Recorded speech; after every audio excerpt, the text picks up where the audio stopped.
Chief Bayo Ojo, the president of AfAA. Chief, over to you. Thank you. Good morning, good afternoon, good evening, ladies and gentlemen, depending on what part of the world you are joining us from this morning.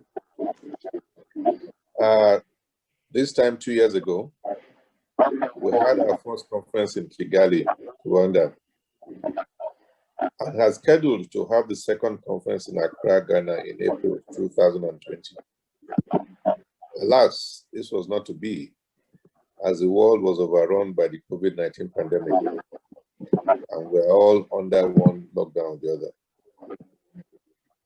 We then acquired the new normal of wearing face masks, frequent washing of hands, and social distancing. As I said earlier yesterday, during the annual General Assembly meeting, I'll not be surprised if in the near future, before you board a flight or a train for international travel, you'll be required to present your vaccination card.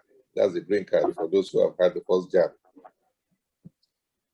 Though we're not in Accra for this conference, but holding it albeit virtually, we're grateful to God that we survived the pandemic. But our hearts go out, therefore, to all those who have lost loved ones to the pandemic. May the souls of all the departed rest in peace. Over the years, many African countries have realized that apart from easing the mode of doing business, one of the keys to encouraging investment and business mechanisms in Africa is to implement effective dispute resolution procedures. Accordingly, many African countries have entered into multilateral and bilateral treaties, providing for international arbitration, acceded to the New York Convention, adopted the UNCITRAL model law and rules in their national arbitration legislations. But in spite of these developments, African states do not host many international arbitration references, contrary to the desire of arbitration practitioners in the region, notwithstanding that Africa is one of the world's most dynamic continents in terms of growth and foreign investment. Various reasons have been offered for this unwholesome situation, among which is the lack of capacity in terms of seasoned arbitrators and facilities for hosting such references. Maybe this was true in the past, but today is a perception rather than the reality, as we all know that Africa now has many, many accomplished arbitrators and world-class facilities to host arbitrations. This trend, therefore, needs to be reversed, and this is part of what the AfAA stands for.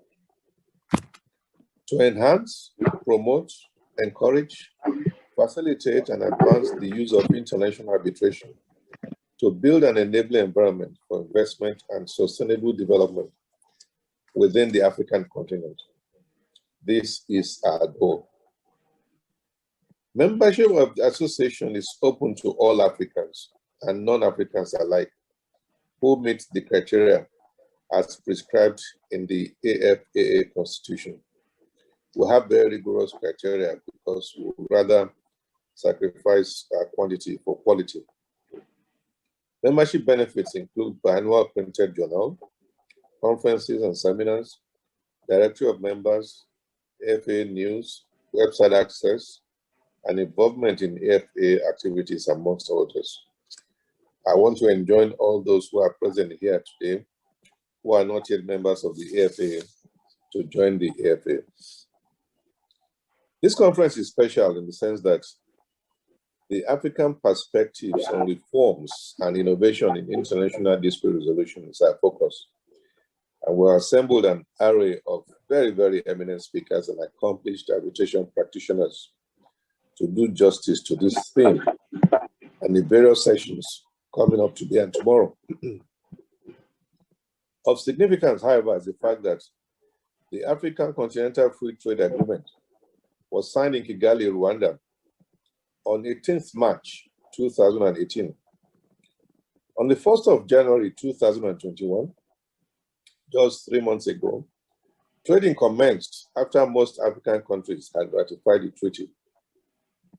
This is a trade agreement between African Union members states with the goal of creating a single market followed by free movement and a single currency union. Apart from the free movement of business persons and investments, inevitably there are bound to be disputes arising from such developments.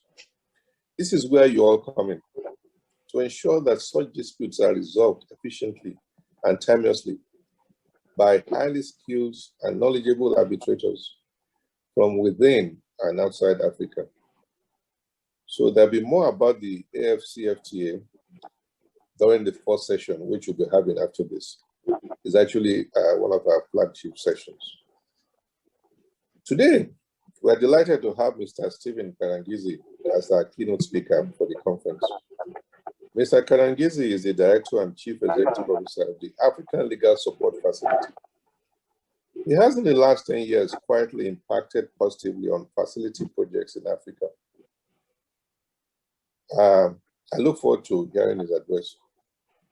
But let me also use this opportunity to express the AfAA's appreciation and thanks for the support of Mr. Karangizi before the AfAA came on stream and after, and even up till now.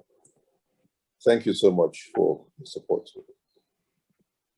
Permit me at this juncture to express my sincere thanks and appreciation to my colleagues on the board for their hard work and cooperation over the last 2 years. We hold our meetings online at all times of the day, weekdays, weekends, and nights. Emails keep flying different times at midnight, at 1 a.m. And they never tire. They keep contributing free of charge. Thank you so much for your time. To all the speakers, I say thank you for finding time within your busy schedules to prepare and speak today and tomorrow. To all participants, thank you for joining us. Without you, this conference would not have been possible. To our sponsors, we appreciate you all and hope that we meet physically in Accra, Ghana in the year 2022, when hopefully we'll be having our third conference. We do hope that you'll continue to partner with us in this regard. Distinguished ladies and gentlemen, let me conclude by saying long live the AfAA, and let me thank you for listening. Thank you very much. Thank you very much, Dr.